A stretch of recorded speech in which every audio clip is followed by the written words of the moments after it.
for today's video mga kabayan Fury, parang gusto kong sumideline ng delivery rider ulit. Pero nung nakita ko tong si Idol, bigla nagbago yung isip ko. Alam naman natin na sa panahon ngayon, hindi ka na pwedeng mag-inarte. Basta legal, papasukin natin. Nung mga oras nga na yan, kasama natin yung tropa natin na naka-X-Max, si Julian Prati. At gamit naman natin ang ating iconic Japanese bike ng Honda, which is ang Super 4 o CB400. At dito nga ay mapapansin natin na grabe makatitig sa mga motor natin itong idol natin na MC Taxi Rider. Sa mga oras na to, hindi ko alam kung ano nasa utak ni Idol. Pero isa lang ang sigurado ako, panistong mga motor namin dito kay Idol.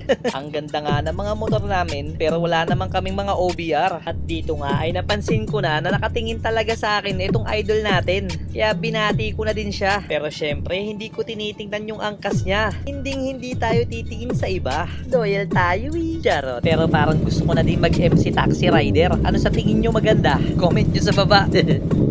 So, pauwi na nga pala tayo dito mga kabayan Fury. And syempre, hindi totoo yung kasabihan na pag may above sa harap bumabagal daw yung takbo. Pag tayo paspasa ng road. Wala tayong alam sa mga bagay na ganyan. Was-was lang ng was-was.